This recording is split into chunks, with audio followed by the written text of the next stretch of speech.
What are you seeing right now as far as wildfire danger? Wildfire, because of the lack of rain, the humidity level, the wind, it's just the perfect storm, so to speak, for fire. So basically, it just doesn't take anything for it to start, and it burns rapidly. Normally, on some of these where we have green grass or grass with moisture in it, or in trees with moisture, you're going to see it more like a marathon. It's just going to grow and grow and grow and grow. Where now, it's a sprint. It's going really fast, and it's using a lot of the materials that are already there. It's burning them completely. So, because there's just no moisture in the ground whatsoever, pretty much. And that's even after having a pretty wet summer. It doesn't take long for it to dry out. Basically, you figure about, I think it's 2 weeks without any rain, and we're already getting back, you're getting dry. So, and I think we've been almost a month, roughly, maybe a little bit more, without any significant rainfall. So we're very dry. Absolutely. So what do you want people to do that might help you out and keep you from responding to so many calls? We want people to be cognizant. The thing is everybody likes to burn, but don't. So no longer, no outdoor burning. If you're driving a trailer, make sure your chains are up. Don't drag your chains, because we see a lot of roadside, the sparks from the chains dragging will actually set fire roadside. And so burning trash, burning rubbish, burning limbs and stuff like that will actually, it's gonna, even if you're doing it in a burn barrel, because the way the wind is and the humidity levels, it's gonna basically jump out, for lack of a better way of saying it, and it's gonna start fires. We're no longer in that point where if it fell on the ground, it's just gonna go out. That ember is gonna say, hey, and go. And so what people just need to be cognizant, if you think it could start a fire, it probably will, so let's not do it. And we see this dozer behind you. Tell us about the new equipment. The new equipment has come in so handy, because this allows us to rapidly deploy and to basically create a barrier between the fuel loads, between the dead grasses, that will stop the fire from jumping. Give us a chance to, with the hoses and with the manpower, to actually put it out and stop its forward growth by creating a channel, basically. And then once we're there and we mop up, then we can take and turn the soil real quick and make sure that it's out, so there are hopefully no flare-ups for future. Because with this wind, it doesn't take much. It's kind of like if you see on the survival shows where you see them blowing on the embers and it flares up. That's exactly what we have now, because of the moisture level and the winds. What have you used this on recently? Oh man, we've used it on several large acreage fires. Trying to think the last one. East Austin? Last week? I think we were out there. Yes, we were out there on East Austin with this. We've used it as far back as the 4th of July.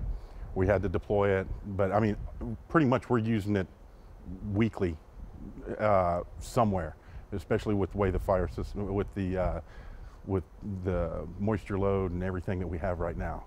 And so you just got it. When did you actually get it? I think we got it the beginning of the year, roughly. So it's kind of, and it has been just a savior. We got it from Bastrop County, and so it has been just awesome. It's given us just the ability to do so much more with what we already have. All right, so you're telling people don't burn. Of course, I don't even park in high grass, right? People forget about their catalytic converters. Catalytic converter burns about 1800 degrees and sometimes more if it's clogged, you know? So if you're parking in high grass, basically the fire could start under your car, and we actually have a lot of those on like 130 and 35. And then best case scenario, you move and it doesn't get you. Worst case scenario, your car catches on fire. But then it's also going to cause the rapid growth of fire along the roadside, smoke, other things that go along with it that are going to cause visibility issues and crashes, possibly. Okay. All right. Anything else I haven't asked you that you want to get across? It's actually a really good time now too to do some of those chores that you hadn't done. To clean out around your house, you know, any kind of dead trees, limbs, whatever. Also take it sounds silly, but also your barbecue grill. And all that grease and everything that's accumulated in your barbecue grill that you just don't want to deal with, well, that can cause flare-ups. And then it can cause that hot grease or on fire grease to drip out and catch fire around your house or at your house. So it's a good time to start doing a little bit of housekeeping to try to make sure that you harden your home and make it safe from fire. Try to keep like a 10-foot radius around your home with things that aren't flammable, basically. You know, if you have the ability, which most in our little area, unfortunately, water is an issue. But if you're in other areas and you can have automatic sprinklers, you have your sprinklers because green grass doesn't burn, and so that way you can do that to kind of harden the area around, create a little bubble for your home to help protect you.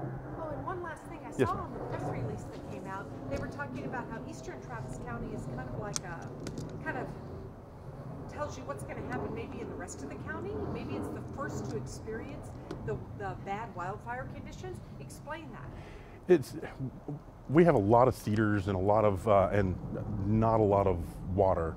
So when you start seeing the conditions get perfect for wildfires because of the they call it KTI index, what that's the moisture index inside of, I believe it's the juniper, blue juniper or something like that, and I might be wrong on that one, so I apologize, drop to a certain percent, that the junipers and the cedars will catch fire. That's when you know that the wildfire conditions are red flag, basically, that they are just ready for just any ember or spark.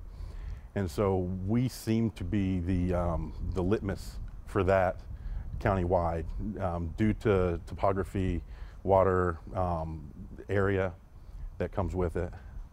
Okay, all right, so really you might see it before western Travis County or north or south? Yes, ma'am. And a lot of the, even on the west side too, because there's not a lot of water over there. And so I think just because of the area that we're not as populous and we have more open land, so I believe that's why you see it first here, because you just don't have the population covering the land that we don't, that they do. All right, thank you. Thank you, ma'am. Thank you for watching. Please hit the subscribe button and get the latest news by downloading the CBS Austin News app.